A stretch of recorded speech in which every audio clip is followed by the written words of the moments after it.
Hi everyone, my name is Emmett Masakoy and this is my interview presentation.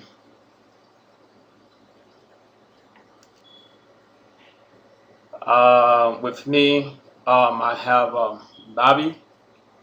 Bobby identify um, is an African American male, age 48 years old, and Bobby and I also have one thing in common. We both serve in the military and Bobby served in the U.S. Army also. Um, he identified as a Muslim from the South, and it's important, to note from the South because Bobby make emphasis on being a Muslim from the South. Um, actually, Bobby's parents both are still married and they're both Muslims. And also, Bobby stated to me that most of his family and siblings they're also Christians. I mean, definitely, you know, they're from the south. So yeah. So spiritual beliefs. Like I said earlier, Bobby stated that both of his parents are still married and they are Muslim by faith. His mom was a Southern Baptist woman, and growing up in the South, all of his parents, siblings, relatives, let's say, all, were Christians. His mom was a Christian, a Baptist Christian, and they face, a lot of prejudice, towards their religion after they accepted, or they were converted, to Islam. And Bobby told me, his father had died, and his mother remarried to a Muslim man, and he showed her, so much love and devotion. And then Bobby was a little bit little, so he showed her more love and devotion, and accepted, her for who she was. So daddy, Bobby told me his dad, which is his stepfather, converted his mother to Islam, and eventually Bobby and some of his siblings, were converted, also to the Islam faith. According to Bobby, he said they have no choice, being in a Muslim family, it's no choice. I mean, you're either a Muslim or you're not. And so I just look at it as having read, the frame text. I got this quote from the frame text. It's a intuitive projective faith, which means children are influenced by the faith of their parents or authority figures, and which is true in Bobby's situation. Like he said, his father, his stepfather was a Muslim, so eventually they all, became Muslim, except for a few. Um, he said Islam is like a way of life for them, Muslim believes, in the five pillar of Islam. Um, and they believe that the five pillar of Islam contains the religious, the religion, most sacred practices, according to Frank.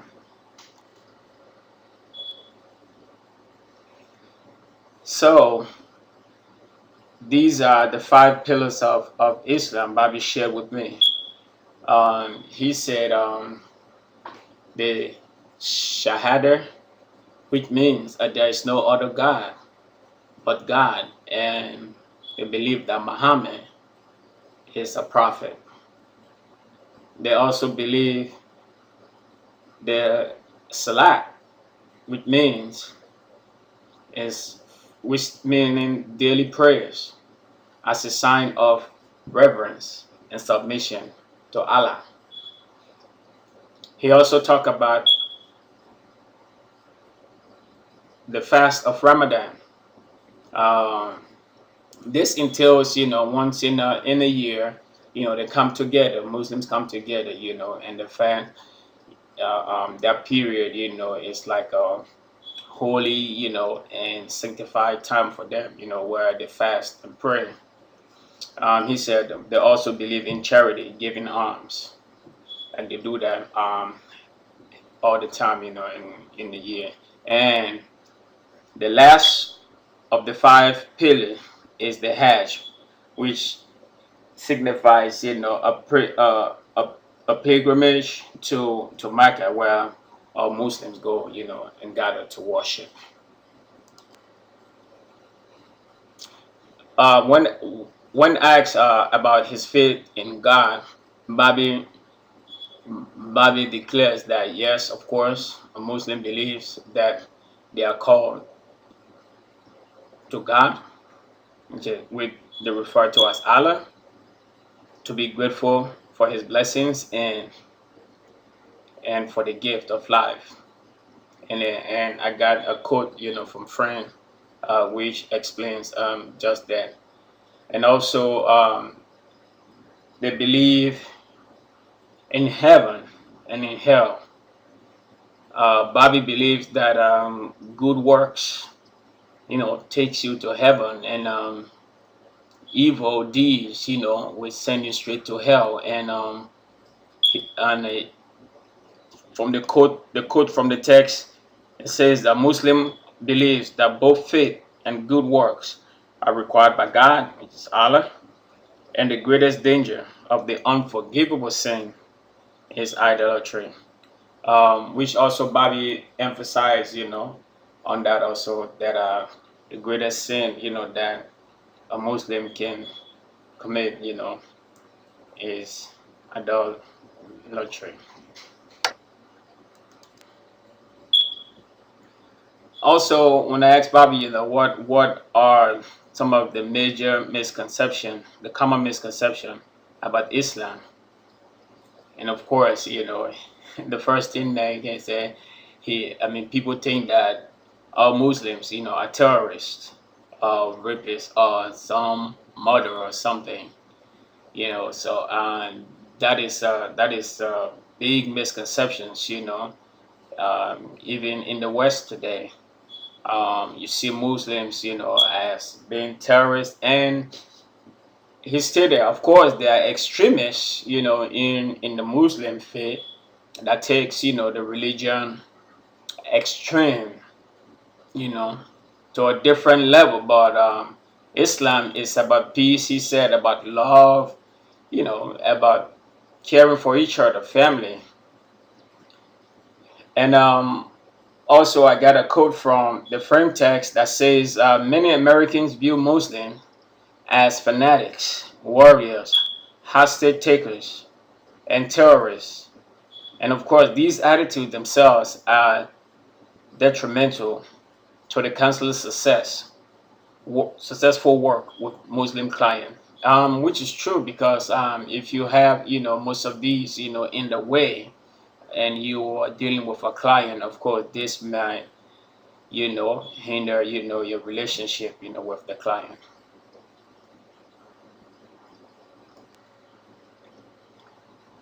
um, Bobby talks about his love for a religion. I asked, what are some of the things that you like about your religion? And he the first thing he said, is the unity, among the the the Muslims, and their devotion, their care, their love and respect and value for humanity. Like I said earlier, they're from the South, so they were faced with all this discrimination, hate, and like just people just separating themselves, from them. Even when he was growing up as a kid, he had so many challenges because his parents were Muslim and he was a Muslim. So he never had, quite a friend, that would identify with him, So there are so many challenges until they had to move up north, up north Philadelphia. So these are some of the things that actually attracted Bobby, to the religion that he said he loved, the unity among the brethren. And there's a quote also in the frame text that says, although there are differences among Muslims, their unity is more obvious than their diversity, which is true. I mean, because Bobby, could attest to that, and that's a great thing to know.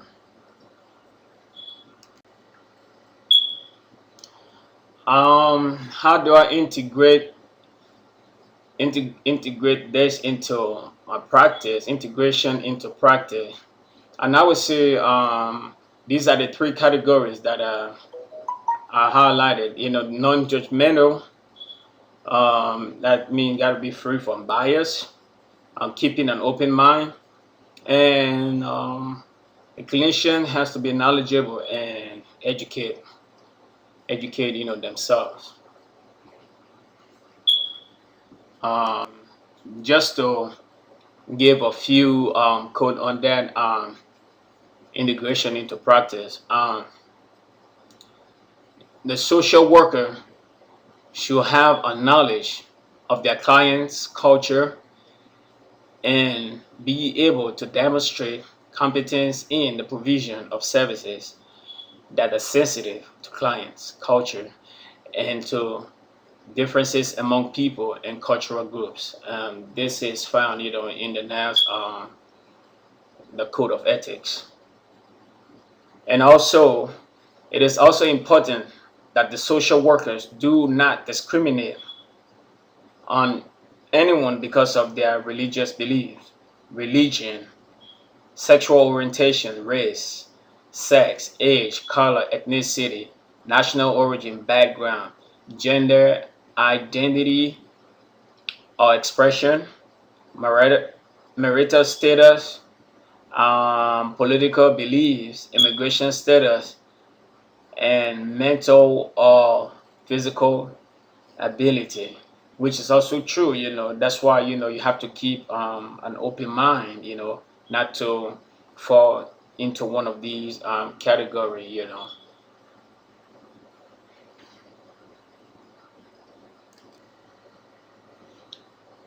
On a micro level, I would say that the social worker should have an insight into their own cultural biases, and those biases need to be addressed in supervision in order to have a good client clinician working relationship. This also speaks, this is also true, to the social worker. I mean, even though, we have our own biases, one way or the other, whether we want to admit to it or not, but we have our own, personal biases, our own cultural biases. So those biases, needs to be addressed, need to be talked about, need to be dealt with. I mean, in a professional manner, so that way, you don't take those biases, into your practice. Yeah, because it won't work well, I believe, with the client. so you can hinder, your relationship, your working relationship with your client. That's for micro level. Now on the meso level,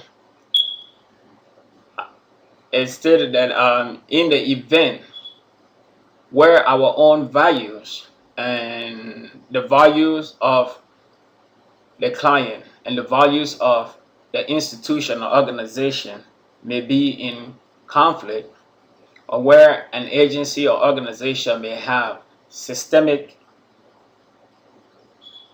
bias towards any group or religion, it is imperative that the social worker seek feedback from supervisor, trusted colleagues, or mentor.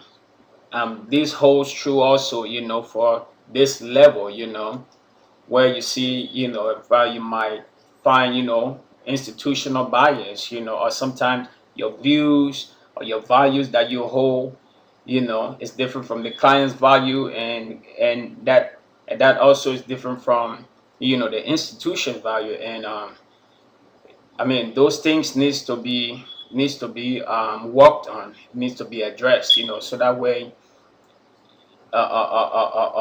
you don't continue, at least you are in line with the company or the institution policy, so that way it's not in conflict. And on a macro level, social workers should refrain from the media fear mongering that associate Muslims or Islam as terrorists, etc., and to be able to speak against any form of systemic religious discrimination.